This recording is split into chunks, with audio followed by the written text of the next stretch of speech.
What is a pre-drywall inspection? Hello everybody, I'm Dylan Bucknavich, the owner of Pro Inspect Home Inspection Services, and it is my pleasure to break this down for you today. So if you're watching this video, chances are you're having a home built from scratch. And if you are, congratulations! New homes are great, everything's new, everything's shiny, and everything comes with a warranty that you're probably going to have to use. So you're also probably wondering how to go about making sure you get what you pay for in a new home. You got to hold somebody accountable here, right? And that is where a pre-drywall inspection comes in. So in my personal and completely biased opinion, this is the most important inspection you can have done on your new home. Hands down. More important than the walkthrough or the warranty inspections, because trust me, finding the issues while they're nice and exposed is far better than trying to find them once they become a problem, but they're hidden by the insulation and the drywall. So what exactly is a pre-drywall inspection? Well, let's start with when it happens. And what better way to show you than to come right to the source.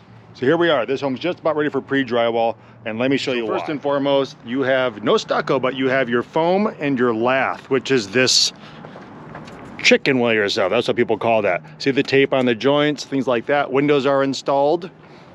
Now we go up to the roof, and you'll see the tiles aren't installed, but they're stacked, and you have underlayment and flashing in place. The catch about the roof, though, is we're not allowed to walk it. You don't really want us up there. So how do we inspect it?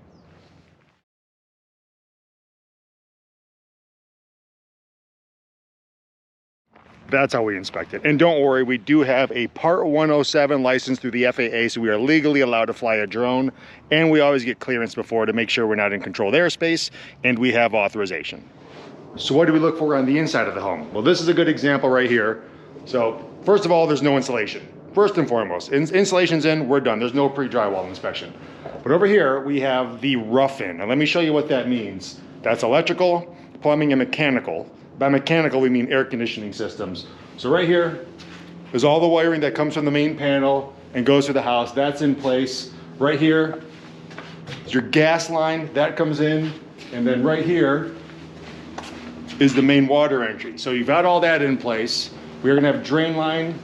These right here are your refrigerant lines. There's gonna be a condenser outside, but not yet. But that's gonna run over to the air handler. And then as you'll see above me, we've got ductwork and all that installed. So rough mechanical is done. So now what does a pre-drywall inspection cover? It's pretty much exterior, load path, and then the rough-in. That's what it includes. But to give an idea, let's just go over some common findings. So this one looks pretty good, but this stucco lath or this foam, we need to see tape on all the joints. I want to make sure the windows are installed properly. And they'll do a lot of nailing on the foam. I want to make sure it's not overly nailed, it's not damaged. There's no excessive gaps around the windows. The windows are installed well again. And then looking up, we'll use the drone, but we'll also look around to make sure the underlayment is properly lapped. Flashing's in place, there's no gaps. This home can't leak. It's called dried in. It shouldn't leak at all. We got another one down the street here that looks just like this, except there's drywall in there. So if it leaks, it's gonna be a big problem. So this is what we're looking for. So now the other two components, the load path and the rough-in, those are kind of a combo deal. So every home when it's framed creates a load path. Pretty much the weight of the home has to get to the earth. But it all starts at the roof, with the tiles, to the sheathing, to the trusses, to the top plate, to the studs, to the bottom plate, to the floor, to the earth. Now this is a two-story, so this goes to another section of walls, then to the slab, then to the earth. And then there are certain walls, we get into wind shear, certain walls that have sheathing and that don't. That's OSB, this is just foam. So this is a shear wall. Creates a load path. The weight will all get to the earth properly. There's framing methods, there's hardware, there's all this stuff we need to check out to make sure that the load path is intact. But now it gets tricky because we install plumbing, electrical, mechanical. We cut, we drill, we knock things around, it all goes through the load path. That requires additional hardware, additional protection. So we have to make sure that all the rough-in was properly installed while maintaining the load path. And to do that, we have to check every point of connection, every area where a wire or water supply passes through a stud, every wall cavity to make sure things aren't piercing through. We got to check a lot. The list goes on. So let's say you want to get crazy and skip the pre-drywall inspection. Well, to tell you why that's a risk, first of all, talk to anybody who did skip their pre-drywall inspection and is dealing with warranty work, builders coming in and out, holes in their walls trying to find problems. That should be enough to get you going. But to really get into it, let me tell you about some of the most common findings, and we'll start on the inside. So just with the framing alone, we're checking out the trusses. We see a lot of damaged gusset plates, which are those metal plates on the trusses. We'll see missing fasteners between the truss and the top plate. And then going down, we'll see inconsistent nailing patterns on the floor plate and on the subfloor. And this is what will create squeaks if they don't nail this enough. Sometimes you'll see 4 to 6 inches on center and sometimes a foot on center. So we're checking that out. One of the more common things we see is where a water pipe or an electrical wire passes through a stud, you'll see this protective plate, and sometimes you won't. So if that's too close and they put a drywall screw in without that plate, it'll hit the wire or hit the pipe. And then back to the framing and that load path. So as we move down the wall, you'll see openings, windows, doors, things like that. We want to make sure there's not excessive gapping where it transfers from the header to the king stud underneath all the way down. That's all got to be in place as well. So with the air conditioning system partially installed, you have your furnace, your evaporator coil, and your ductwork. We're looking at this kind of stuff. We see this a lot. See, that's return, that's supply. A lot of times we'll see the supply right next to the return, or ideally this should be towards the back of the room so it circulates, but sometimes they get really close. And if they don't fix it during pre-drywall, it usually never gets fixed, and it'll create a hot spot or a cold spot that you just can't take care of. On the interior walls again, so this house wrap is moisture barrier as part of the system. If water gets in, which can happen, we want it to drain out. So anytime there's a penetration, that's gotta be sealed, and we see that missing a lot.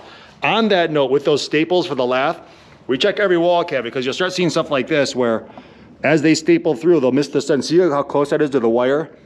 Almost every single house, we will see a staple or 2 or 3 or 4 through a wire or actually through a water supply pipe. Then where the load path finally gets down to the slab, we have to check these, make sure these are intact, they're not loose. We see a lot of missing fasteners here, and we see a lot of gaps on this foam, which is the sealant. And I bet if we go, yeah, there's a couple right there, there's a couple right there. So we see that missing all the time. And then we'll just see inconsistent nailing patterns with the bottom plate. And that's huge because that's the final point of transfer for the whole house. It's got to get to that foundation properly. And this one looks good, but this is really common. So you'll get the drain piping or something going through the slab. That's got to be sealed. You don't want to see exposed dirt down there. So this wall with OSB on it is a shear wall. And there's certain nailing patterns we want to see on joints and in what we call the field. And so we'll see those off center or just completely inconsistent. And then they do have to make holes, but sometimes those will just be excessive or damaged or hacked open.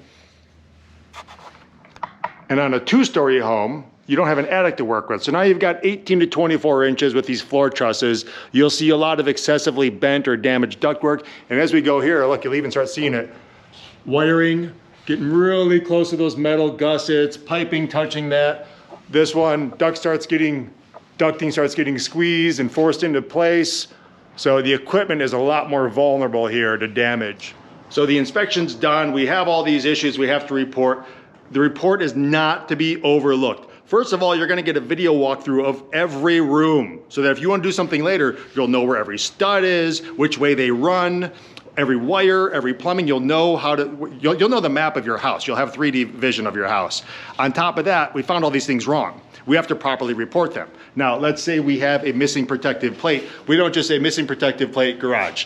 We go, no, we go east garage wall. We will zoom out. We will include the photo showing exactly where that is so that the builder can easily come in and use our report as a punch list. In fact, it's so simple that some of our clients have gone in afterwards and checked for repairs when we weren't available to do that.